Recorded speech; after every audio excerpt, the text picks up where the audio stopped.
আজকে কথা বলবো সেক্স উইদাউট কন্ডম। কন্ডম ছাড়াও জন্ম নিয়ন্ত্রণে বেশ কিছু পদ্ধতি রয়েছে এবং এই পদ্ধতিগুলো বিভিন্ন ধরনের।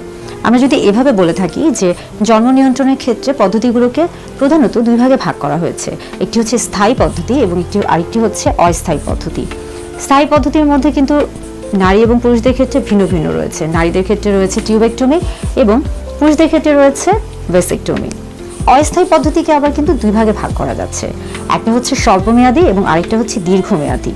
স্বল্পমেয়াদী অর্থাৎ হচ্ছে এটাকে আপনি আপনার যখন ভালো লাগছে বা আপনি যখন চাইছেন তখন এটাকে আপনি গ্রহণ করতে পারেন, আবার যখন আপনি মনে করবেন তখন এটাকে কিন্তু যে কোনো সময় আপনি এটা ব্যবহার করা থেকে বা গ্রহণ করা থেকে বিরত থাকতে পারেন। তবে এটা মূলত হচ্ছে স্বল্প সময়ের জন্য হয়ে থাকে।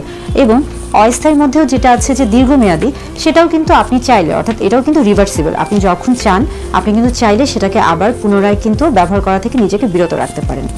এখন আসি যে অস্থায়ী পদ্ধতির মধ্যে একটি হচ্ছে স্বল্পমেয়াদী এবং আরেকটি হচ্ছে দীর্ঘমেয়াদী। স্বল্পমেয়াদীর মধ্যেই কিন্তু একটি পদ্ধতি হলো কন্ডম, এবং কন্ডম কিন্তু নারী পুরুষ উভয়ের ক্ষেত্রেই পাওয়া যায় বা উভয়ই ব্যবহার করতে পারেন। এখন কন্ডম ছাড়াও আরও বেশ কিছু স্বল্পমেয়াদী অস্থায়ী পদ্ধতি রয়েছে এবং সেগুলো হচ্ছে মূলত মহিলাদের ক্ষেত্রে বিভিন্ন ধরনের খাবার বড়ি বা আমরা বলে থাকি ওসিপি, ওরাল কন্ট্রাসেপটিভ পিল পাওয়া যায়। বাজারে বিভিন্ন রকমের পিল রয়েছে, যেমন মিনি পিল রয়েছে, কম্বাইন্ড পিল রয়েছে। অর্থাৎ মিনি পিল যেটাতে কিনা শুধুমাত্র প্রজেস্টেরন হরমোনটা থাকে, আর কম্বাইন্ড পিলে সেখানে কিন্তু হচ্ছে বিভিন্ন ধরনের হরমোন একসাথে থাকে। পিল ছাড়াও আরও বেশ কিছু জন্ম নিয়ন্ত্রক রয়েছে। এগুলো হচ্ছে অস্থায়ী এবং স্বল্পমেয়াদীর মধ্যে।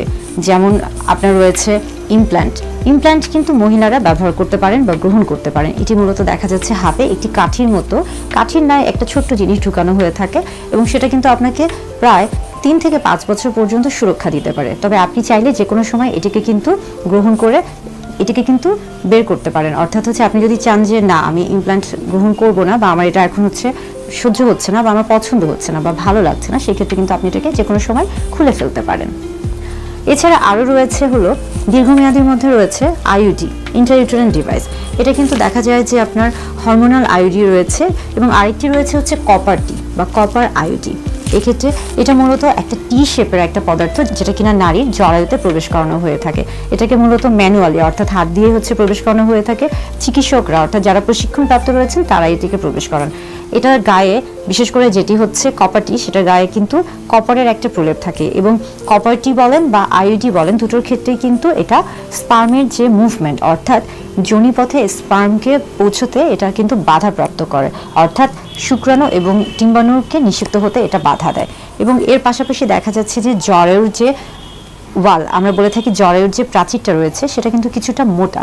এটা কি করে থাকে, এটা হচ্ছে জরায়ুর যে প্রাচীর রয়েছে সেটাকে পাতলা করে দেয়, যার ফলে কিন্তু সেখানে ডিম্বাণুটি নিষিক্ত হতে পারে না, বা হচ্ছে সেটি কিন্তু বসতে পারে না সঠিকভাবে নিষিক্ত হওয়ার জন্য। অর্থাৎ এই প্রত্যেকটা পদ্ধতি কিন্তু আপনার জন্ম নিয়ন্ত্রণের জন্য সহায়ক। কন্ডম ছাড়াও এই প্রত্যেকটা পদ্ধতি কিন্তু আপনি যে কোনো সময় গ্রহণ করতে পারেন, বিশেষ করে যখন আপনি চিন্তা করছেন যে আপনি জন্ম নিয়ন্ত্রণের একটি পদ্ধতি গ্রহণ করবেন, কিংবা আপনি যখন চিন্তা করছেন যে আপনি একটি সেফ সেক্স বা হচ্ছে নিরাপদ সহবাসের কথা চিন্তা করছেন। তবে শুধুমাত্র কন্ডমই কিন্তু যৌনবাহিত যে রোগগুলো রয়েছে অর্থাৎ সিফিলিস, গনোরিয়া বা এইচআইভির মতো যে রোগগুলো রয়েছে এগুলো থেকে আপনাকে সুরক্ষিত রাখবে। অর্থাৎ আপনি যদি দুটো দিক থেকে